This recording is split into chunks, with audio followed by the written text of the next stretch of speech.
Welcome to the second set of keynote presentations. There are a set of keynotes in this symposium that are expert reviews for the level of advanced graduate students, and they will be published in the Indoor Air Journal. Today we have a topic of chemical pollutants and health. My name is Tiina Reponen. I'm from University of Cincinnati. I'm co-chairing this session with Richard Corsi, who hopefully will be here soon. First speaker is Dr. Charlie Wexler. He's a professor at the University of Medicine and Dentistry in New Jersey, and also a member of Environmental Occupational Health Sciences Institute. And he's a fresh recipient of the Pettenkofer Award from ISIAC Academy of Fellows. And he's going to be talking about chemical reactions among pollutants in indoor environments.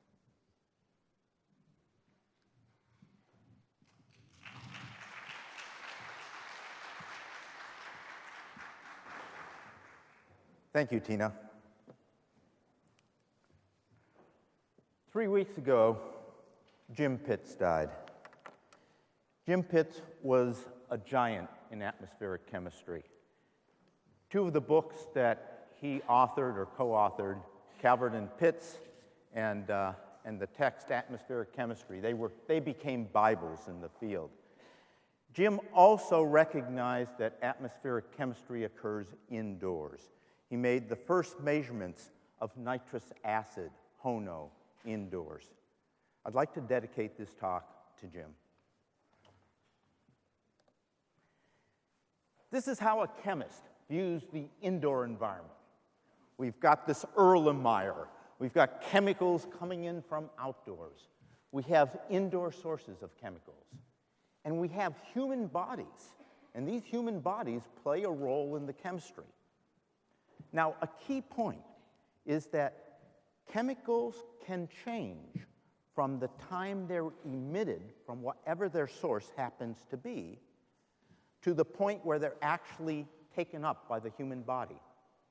And if we ignore the potential for these chemical transformations, then we improperly assess what humans are exposed to.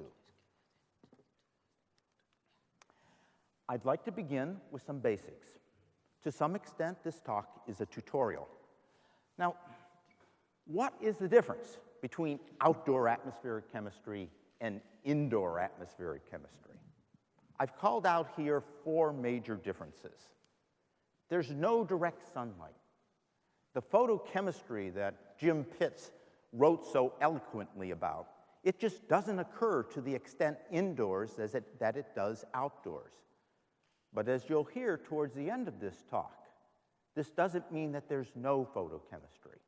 We're coming to appreciate that photochemistry also does have an important role indoors. We have smaller temperature changes, and this affects the chemistry. A lot of the chemical reactions are quite sensitive to the temperature at which they occur. We have no rain indoors, and the absence of rain means we don't have pollutants being washed out by the rain as occurs outdoors. And then the surface to volume ratios indoors are so much higher than they are outdoors.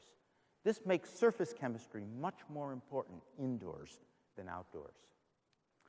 There's some commonalities among indoor environments, and this helps. This means that each indoor environment doesn't have to be studied as its own system. We can take advantage of these commonalities when we talk about indoor chemistry. So the first I've listed here comes back to what I just mentioned, the high surface to volume ratio. Many surfaces in small volumes. Some of the sources indoors tend to be similar. In a given country, the building materials tend to be similar. The furnishings tend to be made of similar constituents. So this lends some commonality to indoor environments. Windows and lighting. Many rooms have windows. Artificial lighting is present in almost all indoor environments. And then occupancy. Occupancy is a very important commonality. Right now, all of you, you're shedding your skin. We shed our skin, our outer layer, 2 to 4 weeks to get a whole new set of skin, if you want to put it that way. The rate of shedding is remarkable, 200,000 to 600,000 skin flakes a minute, 30 to 90 milligrams per hour. We're leaving our skin flakes on indoor surfaces. Our skin oils are being left on indoor surfaces. And this lends some commonality that's important to indoor chemistry. The chemicals found indoors, we can classify them according to their sources. There's chemicals with outdoor sources. This includes chemicals that are emitted directly into the atmosphere and chemicals that are produced by photochemistry. There's chemicals that have indoor sources. There's chemicals that have both outdoor and indoor sources. And then there's chemicals that are produced by outdoor chemicals reacting with indoor chemicals. Think, for example, of ozone reacting with a terpene present in an indoor cleaning product. The chemicals today are quite different than the chemicals that were present in rooms 50, 60 years ago. The chemicals in this auditorium will be different a year from now. And the chemicals present in indoor environments are always changing because the products that are used indoors, their formulations are changing. Flame retardants are altered, plasticizers are altered. So the reasons we've got these very large changes in chemicals, looking at the chemicals that were present in the middle 50s and the chemicals that are present today, reflect the fact that the consumer products are different today, the building materials are different today, buildings are constructed differently today, buildings are operated differently today. A huge example is air conditioning. How many buildings had air conditioning 50, 60 years ago? How many buildings in Hong Kong are air conditioned today? That affects ventilation rates, that affects the chemistry. And then our personal habits. Indoor smoking is a big example there. How many people smoked indoors 60 years ago? Today, even among smokers, many of them don't smoke indoors. So this is a big difference. When we discuss chemical transformations that occur indoors, we can talk about chemical reactions in the gas phase and chemical reactions on surfaces. Temperature influences these reactions wherever they occur, in the gas phase or on surfaces. The relative humidity, that has a larger impact on surface chemistry. Air exchange rates, that has a larger impact on gas phase reactions. The higher the air exchange rate, the less time for the chemicals to react. The lower the air exchange rate, the more time for compound A in the gas phase to meet and react with compound B. There's many different types of reactions that occur indoors. Here, I've listed 6 classes of reactions. This is not exhaustive. Oxidation, hydrolysis, acid-base reactions, decomposition reactions, photolysis reactions, dehalogenation reactions. That's when a molecule loses a chlorine or loses a bromine atom.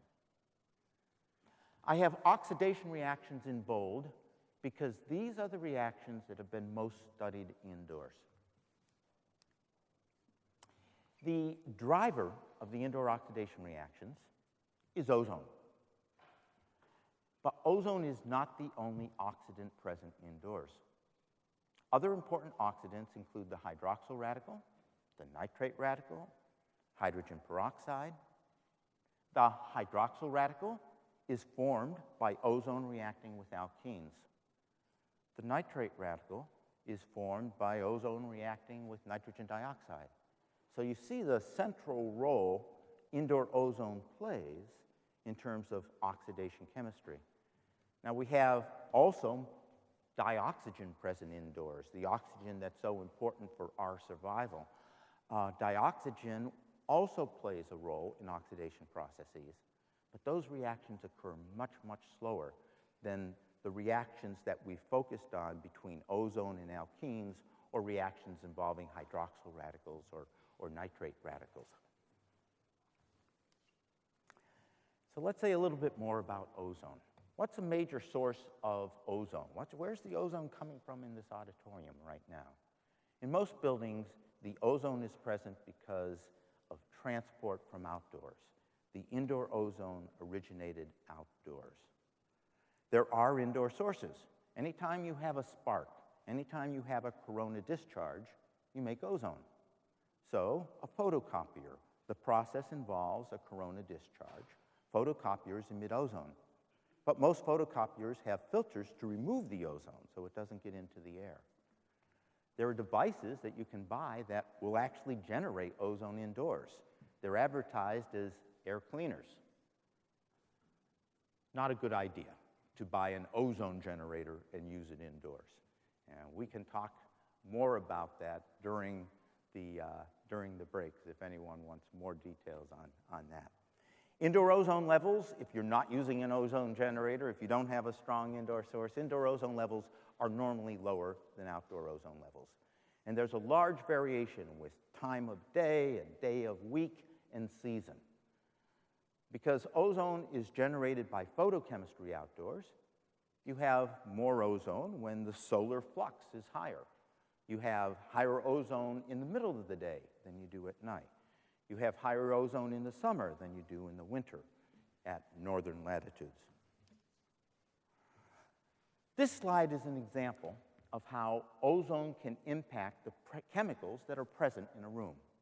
It goes back to experiments we did at Lawrence Berkeley Labs in the early 90s. Al Hodgins at LBL was looking in a 20 cubic meter chamber ventilated at 1 air change an hour. He was looking at different chemicals emitted by new carpets. So on the left side of this slide, are 4 chemicals that Al identified in the chamber air. Once again, 20 cubic meter chamber, 1 air change an hour. And we see styrene, and we see 4-phenylcyclohexene, we see formaldehyde, we see acetaldehyde. We then introduced ozone. Not a lot, 28 ppb. You notice that the styrene goes down. The 4-PCH goes down. The formaldehyde, it goes up. It more than doubles. The acetaldehyde really goes up. And then we have this series of N-alkanes with 6 carbons, 7 carbons, 8 carbons, 9 carbons. Aldehydes, linear aldehydes. These linear aldehydes were beneath our detection limits before we introduced the ozone. After introducing the ozone, you see they're relatively abundant. So, no ozone, 28 ppb of ozone. Big difference in the chemical mix. Ozone does not react with all the chemicals present in the air. It doesn't react with all the organics present in the air. This is one reason why the idea of using ozone to clean your indoor air is flawed. Ozone actually reacts with about 10% of the organic pollutants found indoors. It reacts with carbon-carbon double bonds. So on the top of this slide, I've listed some compounds that ozone reacts with. Limonene, a double bond in the ring and a double bond outside the ring. Oleic acid, this is present in olive oil. There's a nice double bond for ozone to react with. But ozone reacts very, very slowly with then hexane or cyclohexane or hexanol. These molecules have no double bond to make ozone happy. Our skin oil contains compounds that react with ozone. Squalene is a very important one, and I'll be saying more about squalene. Our skin oil also contains numerous unsaturated fatty acids. When we say unsaturated, we mean these are fatty acids that contain carbon-carbon double bonds. We also have cholesterol in our skin oil, and cholesterol has unsaturated carbon bonds, but the reaction between ozone and cholesterol is relatively slow, so it's not very important for indoor chemistry, or at least we don't think it is. We have vitamin E in our skin oil, but at nowhere near the levels of the unsaturated fatty acids or squalene, and we have even lesser amounts of ubiquinone and vitamin A and beta-carotene and lycopene. In terms of the chemistry that occurs between ozone and our bodies, the important chemicals are squalene and the unsaturated fatty acids. This is squalene. I think it's a pretty cool molecule. 30 carbon atoms in a row, 6 double bonds. 1, 2, 3, 4, 5, 6. Each of those double bonds will react with ozone. One squalene molecule can consume 6 ozone molecules. The gas phase reactions and gas phase products include acetone, 6-methyl-5-heptene-2-one, I'll just call that 6-MHO, geranyl acetone, and 4-oxopentanal, 4-OPA. This is what we call a primary product. It's produced by ozone reacting directly with squalene. The 4-OPA is what we call a secondary product. It's not made directly when ozone reacts with squalene. It's made when ozone reacts with a primary product. When ozone reacts with 6-MHO, we get 4-OPA. When ozone reacts with geranyl acetone, we get 4-OPA. I'd like to summarize now an experiment that we conducted at the Technical University of Denmark that I think demonstrates how the human body impacts ozone levels in a room and how the chemistry that occurs on the exposed skin and hair and clothing, how that impacts the chemicals present indoors. This was a 30 cubic meter room, ventilated at 1 air change an hour. It was sparsely furnished. It looked nowhere near as nice as this office. We had 2 different scenarios that we investigated. Armin Wisthaler is the person who conceived these experiments. And I'm only going to describe the first scenario in the interest of time. In this scenario, we established ozone at a level a little over 30 ppb. And after we reached steady state in ozone, 2 people walked into the office. Very simple experiment. And we monitored the organics in the office air in real time using a PTRMS. This is an instrument that Armin Wisthaler is an expert on. He makes it dance. So here is what we saw. We begin with ozone in the room at about 33 ppb. This is ozone, the purple line, 33 ppb. At 10 in the morning, the 2 subjects entered the chamber. As soon as they entered, you see the ozone levels start to fall, and the levels of 6-MHO start to grow. By 2 in the afternoon, the ozone level had fallen from 33 to 17 ppb. Ozone had gone down by about half because those 2 people had entered the room. At the same time, the 6-MHO had gone up to about 2.3 ppb. And 4-OPA, that's the brown dots. This is the secondary product. So it takes longer to grow in compared to a primary product like 6-MHO. The 4-OPA was still growing in at 2 o'clock and had reached about 2 ppb.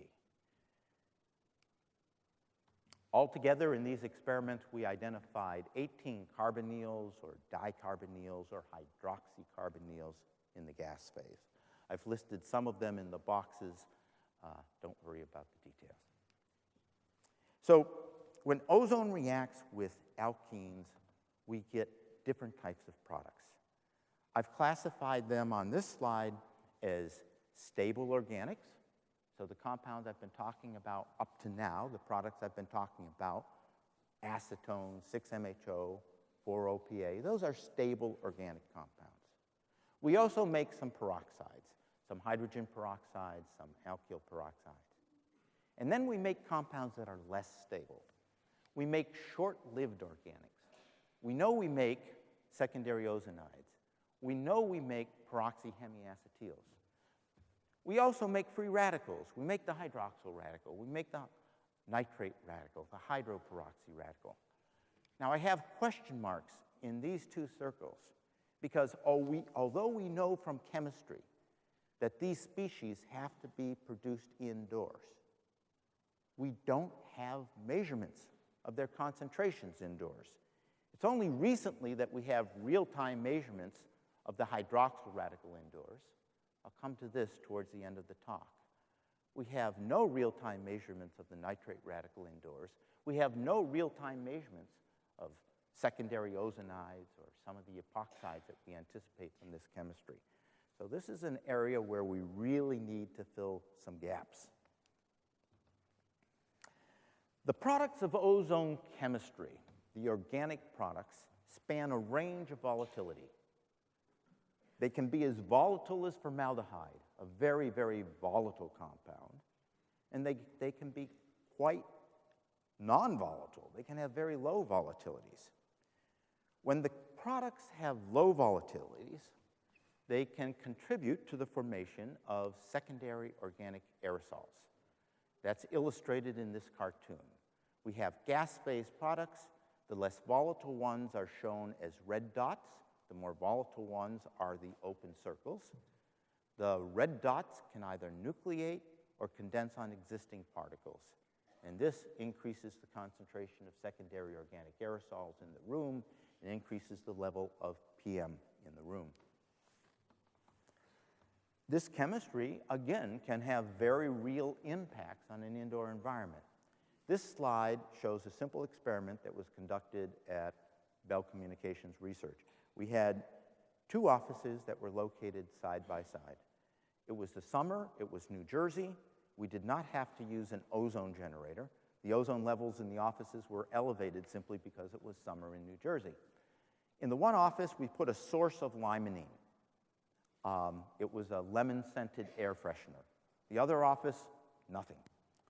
And that office, which had the lemon-scented air cleaner, on this slide, the results are in yellow. The office without the lemon-scented air cleaner, blue. So what are we looking at on this slide? We're looking at the concentration of particles in different size bins.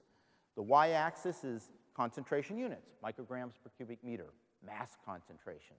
And the size ranges are 0.1 to 0.2, 0.2 to 0.3, 0.3 to 0.4, 0.4 to 0.5 microns, aerodynamic diameter. Look at the difference between the room without the lemon-scented air freshener and the room with the source of limonene. No limonene, limonene, no limonene, limonene, no limonene, limonene. Simply having that lemon-scented air freshener changes the concentration of the fine particles in this room by about 20 micrograms per cubic meter. Okay, now I'd like to talk about some recent advances after those basics. I'll begin with an experiment that was conducted at the National University of Singapore. The lead on these studies was Mashoud Fadahi. I think many of you know Mashoud. The experiments were conducted in a very large chamber, 240 cubic meters. It was set up to be a simulated classroom. And in these experiments, Mashoud introduced ozone at a known rate, introduced limonene at a known rate, and then, for one set of experiments, no occupants. For another set of experiments, 18 to 20 occupants, simulated students. So what was the difference between ozone levels in this classroom when it was unoccupied and when it was occupied? What was the difference in SOA levels, secondary organic aerosols, in this classroom when it was unoccupied and when it was occupied?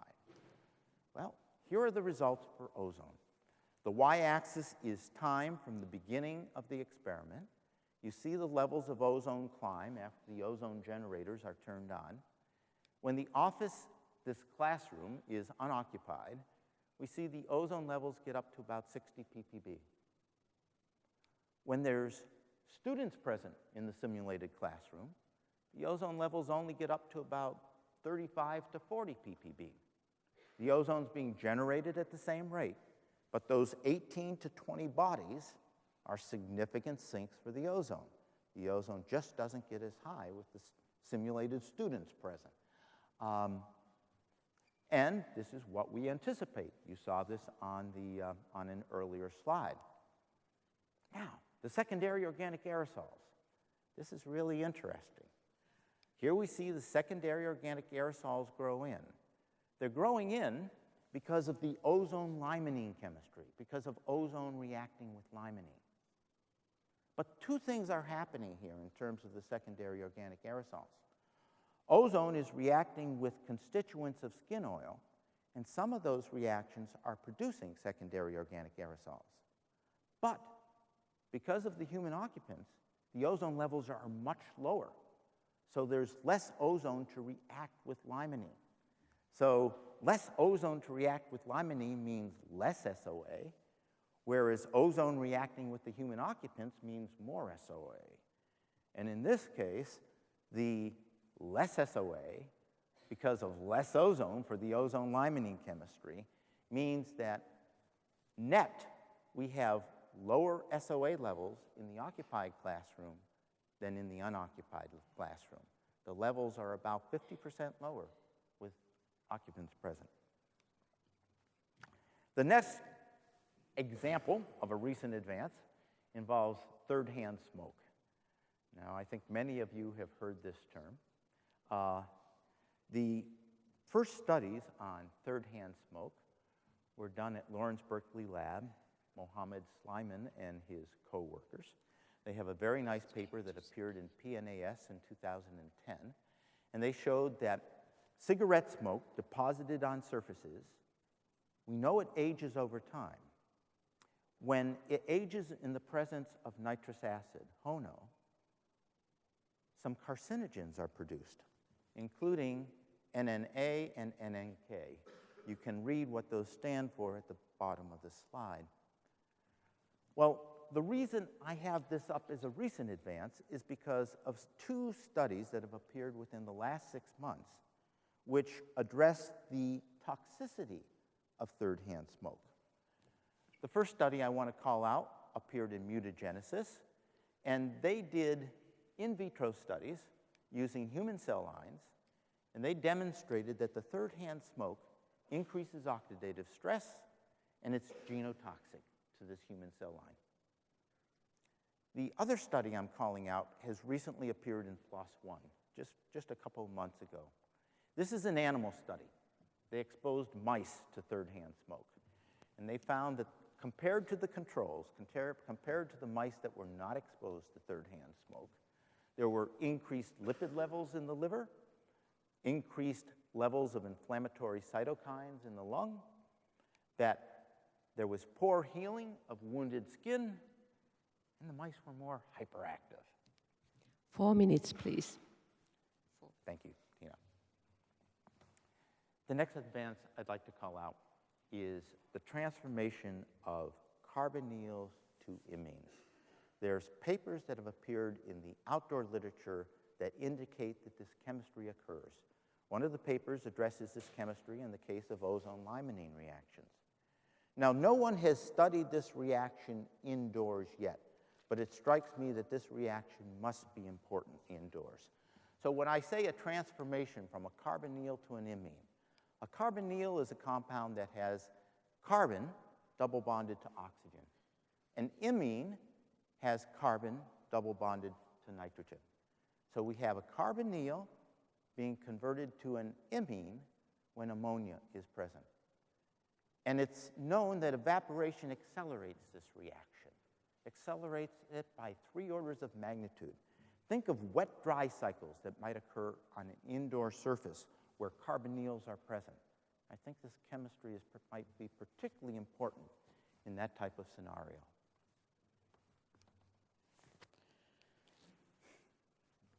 A paper has just appeared on the website of Atmospheric Environment that demonstrates photolysis of nitrogen dioxide indoors to produce HONO.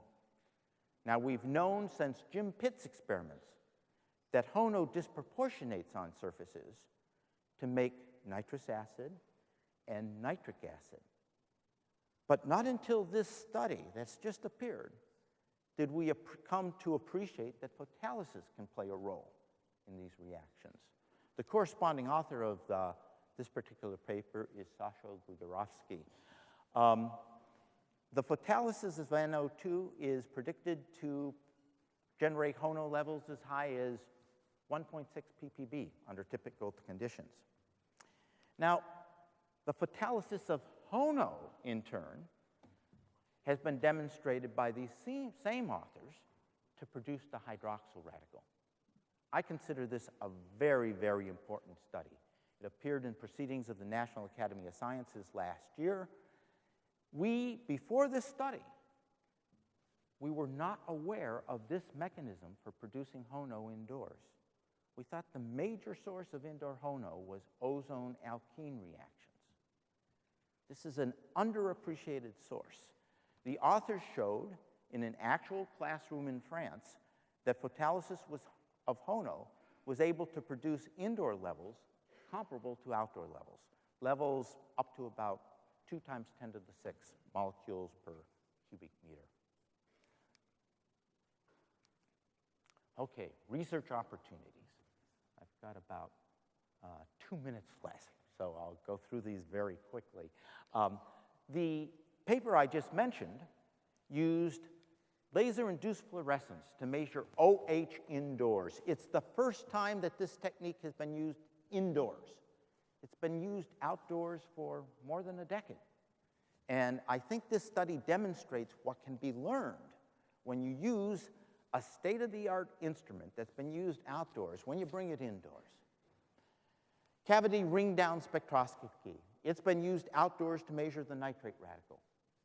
It can be brought indoors to measure the nitrate radical. Jason Ham and colleagues at NIOSH are in the process of doing that. Aerosol mass spectrometry. It measures the constituents of airborne particles. It's been used outdoors for almost a decade. Right now, Michael Waring and Peter DeCaro at Drexel are doing experiments using AMS looking at indoor particles. DART, that's a surface technique to look at chemicals on a surface. John Abbott at University of Toronto and co-workers, they're starting to use DART to look at chemicals on indoor surfaces. Using these instruments, we can make simultaneous measurements of key species indoors: hydroxyl radical, nitrate radical, hydroperoxyl radical. Measuring these indoors in unoccupied settings and occupied settings. I think this is very important. We're going to have evidence of the human occupant affecting concentrations of these free radicals, as well as the concentration of ozone in the products of ozone chemistry. The intersection between the indoor microbiome and our indoor chemistry interests, I think this is a potentially very fruitful area. We know that microbes feed on organic chemicals that are present on surfaces. We know that fungi can transform linoleic acid to 1-octene-3-ol. Microbes hydrolyze chemicals. They oxidize chemicals.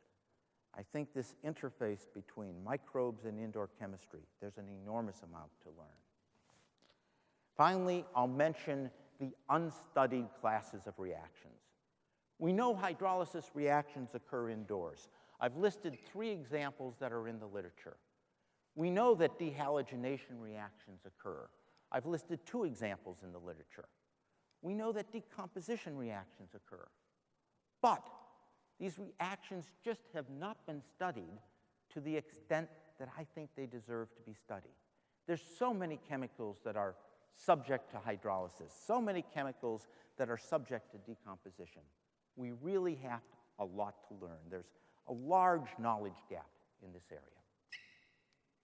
So to summarize, indoor chemistry can have a dramatic dramatic effect on our exposure to chemicals. It's the dominant source of highly reactive compounds, including free radicals, indoors. We anticipate that some of these chemicals have adverse health effects, but the full extent to which these chemicals impact human health, well, that's ongoing research. I'd like to say thanks to the scientists that I've had an opportunity to work with in the United States and in Europe and in China. I've worked with some tremendous collaborators. I'm really very fortunate. I'd like to say thanks to the scientists who have gone before and who have shed light on these numerous processes that occur in the outdoor atmosphere and the indoor atmosphere. And I'd like to say thanks to the scientists who've inspired me. And finally, thanks for your attention.